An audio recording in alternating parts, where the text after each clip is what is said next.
Conor, will the president of Ireland attend the fight? I am the president of Ireland. Sorry I'm late, I just don't give a fuck! With all due respect to everyone, fuck everyone. I've lost my mind doing this game, yeah? I'd like to take this chance to apologize to absolutely nobody. You get people tired of asking when is Conor McGregor coming back? Does it annoy, like, No. does it annoy you? No, it doesn't, because the fact that, you know, we had a guy that's such a huge crossover superstar in all of sports, not just the UFC. Right. It's awesome. Co-main event, what were your thoughts on Alexa Grasso's finish? I think it's one of the greatest finishes in the sport history, let alone this year or tonight or whatever. It was incredible. And then I saw you post on Instagram on a page that Islam Makhachev is fighting in August. Is that true? And do you have an opponent for Islam yet? Well,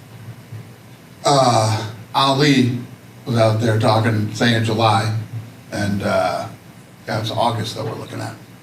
Is Conor McGregor fighting in July? Possibly. Do we have potential? Nothing's done. Okay. But is that, Nothing's even remotely close to being done. okay. But is that something you would look forward to doing? Yes. Okay, thank you. All right, let's dive straight into the update everyone's been waiting for.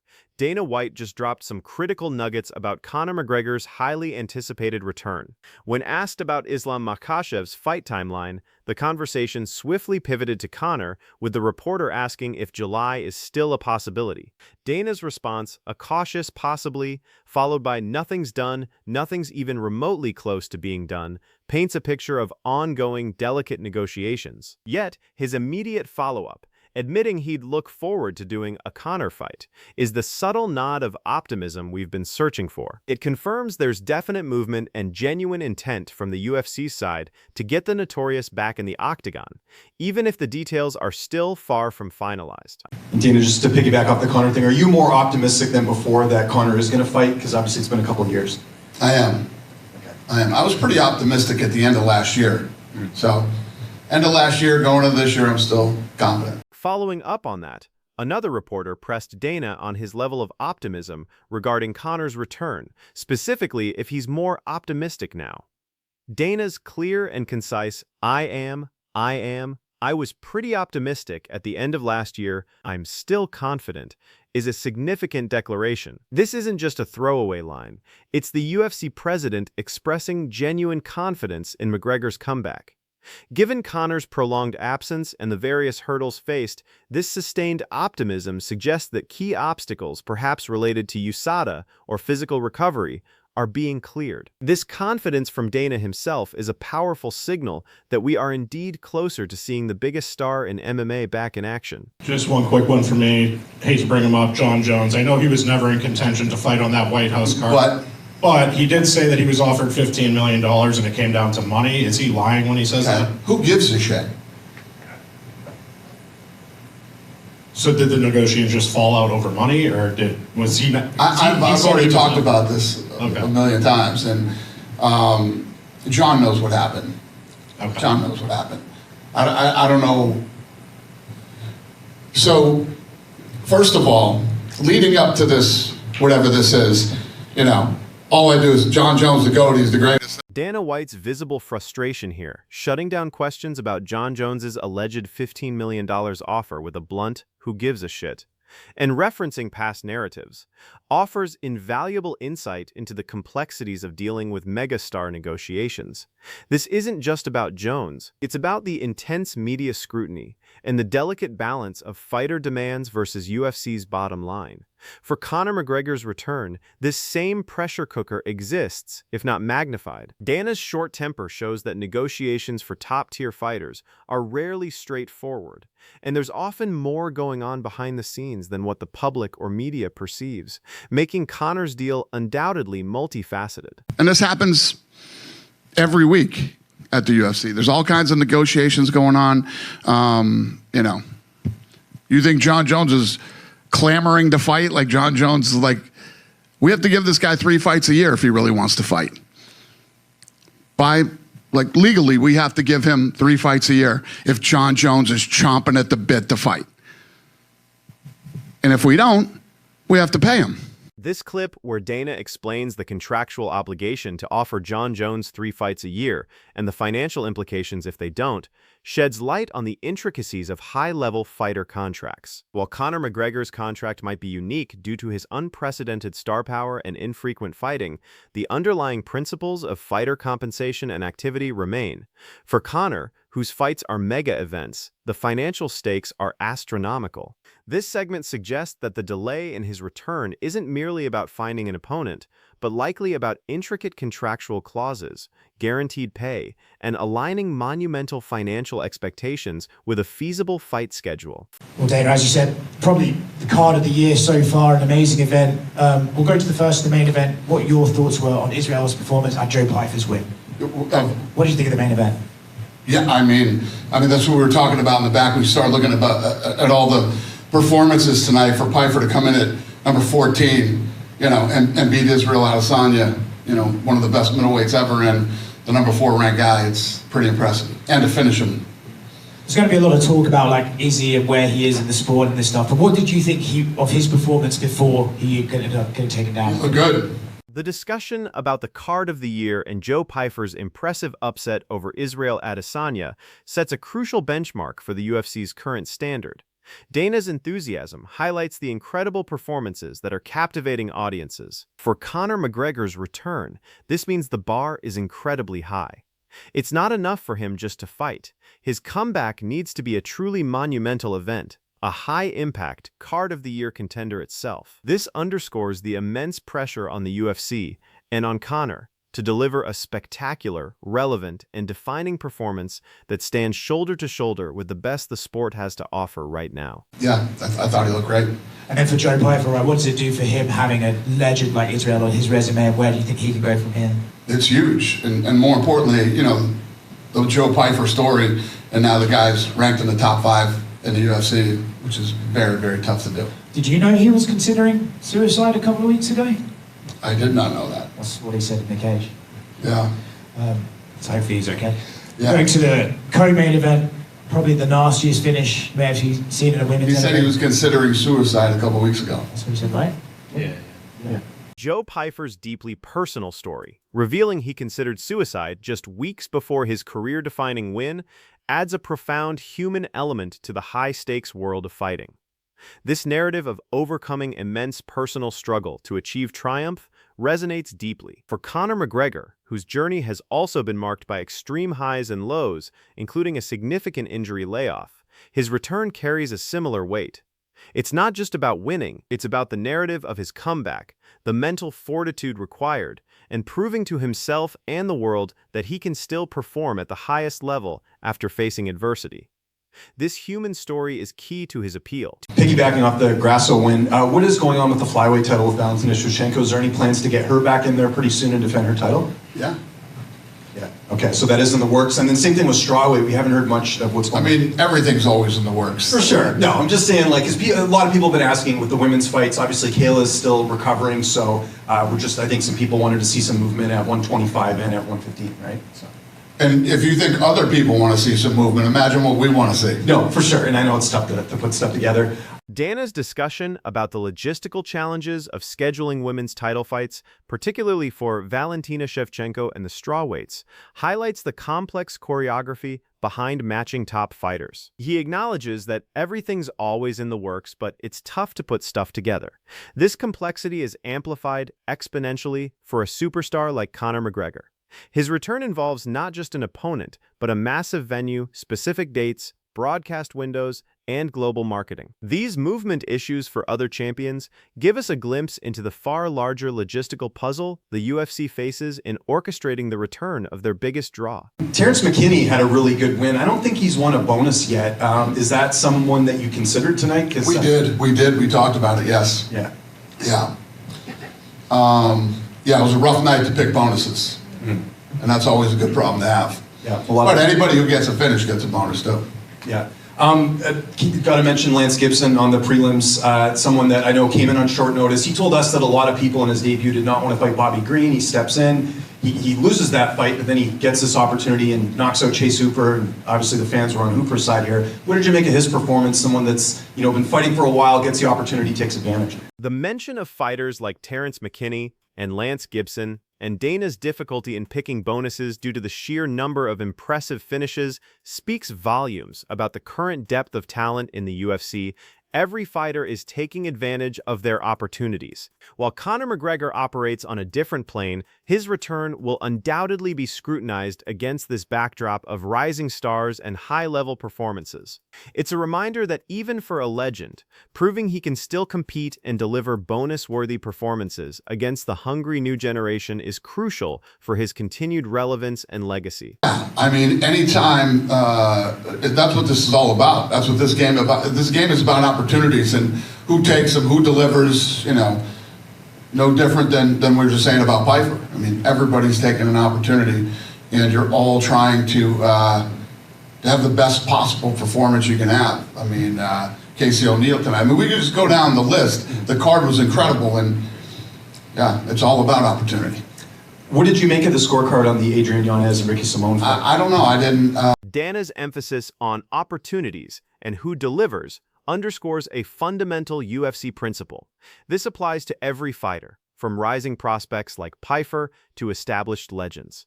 For Conor McGregor, his entire career has been about seizing opportunities and delivering unforgettable performances. His return fight isn't just another bout. It's arguably his biggest opportunity yet to reaffirm his status and silence doubters.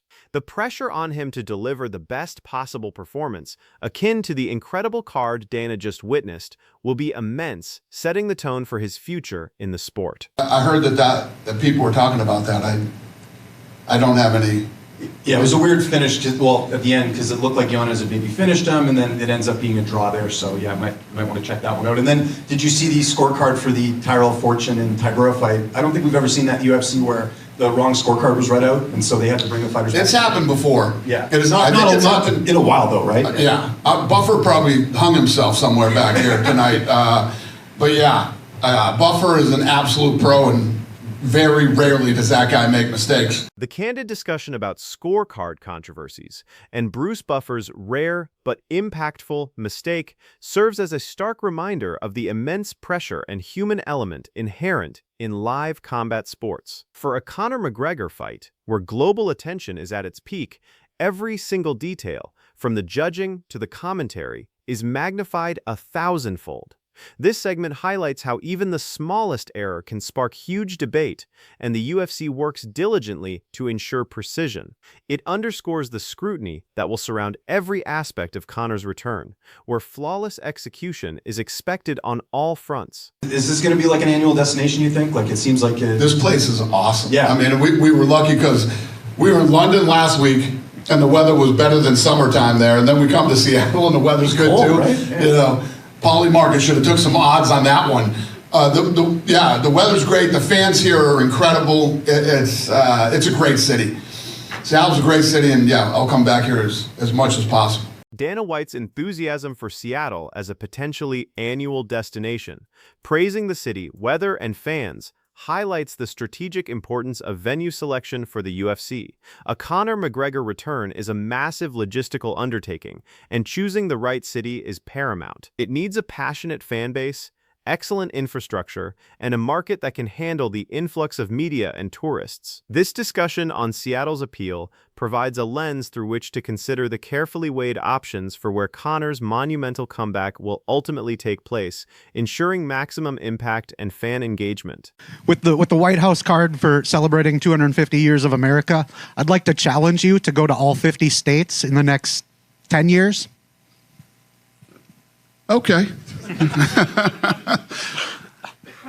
We move this thing around everywhere we can possibly go. I'm trying to think of, is there a state we haven't been to? Hawaii. Yeah. Is that the only state we haven't been to? No, there's a few. Maybe like Vermont. The reporter's challenge to Dana about taking the UFC to all 50 states, and Dana's response about constantly moving events around, emphasizes the UFC's expansive global vision. While Conor McGregor is a global phenomenon, the domestic market remains crucial. This discussion reveals the UFC's intricate strategy for market penetration and event placement. For Conor's return, the choice of location will be heavily influenced by where the UFC sees the biggest opportunity for a landmark event, balancing fan demand across various regions with logistical feasibility and strategic market growth. It's not just easy to go to. I mean, Hawaii, when you talk about Hawaii, Hawaii is a place that we would love to go. They just don't have the infrastructure for us to go over there. And I'm sure that's the case with some of these other places too. But it's not saying we couldn't do a fight night in some of these other cities. And I guess one other one, do you have any plans of coming back to Minneapolis yet? Yes. Not on the calendar right now, but yeah. Okay. Yeah. Dana's explanation about Hawaii lacking the necessary infrastructure for a UFC event, despite the desire to go there, is incredibly telling. This isn't just about a fight, it's about hosting a massive spectacle. For a Conor McGregor event, infrastructure is paramount. A huge arena, hotel capacity, security, media facilities, and more. This detailed insight into venue limitations directly explains why only a select few cities worldwide can realistically host his mega fights, adding another layer of complexity to the Nothing's Done update on his return. It's a testament to the immense scale of a McGregor fight. Dana, I have a question about Michael Chies's retirement fight. He was on his 4th win streak. I guess it's now ended because he's retired.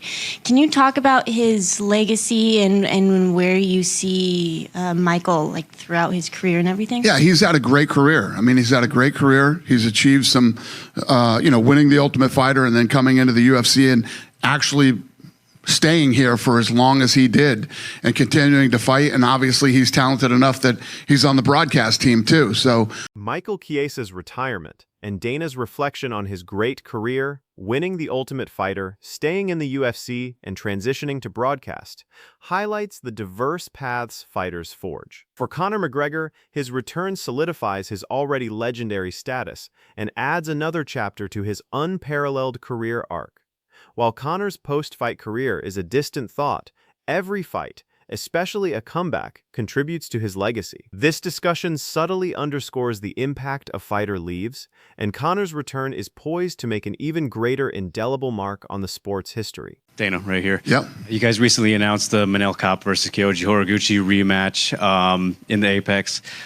Big first fight they had over in Japan, Ryzen. Have there been any discussions, of course, of going back to Japan when you have these characters like that? And I mean, was that fight specifically when you guys thought about taking there? I know Saitama Super Arena is not available at the moment, which could play a part. Yeah, we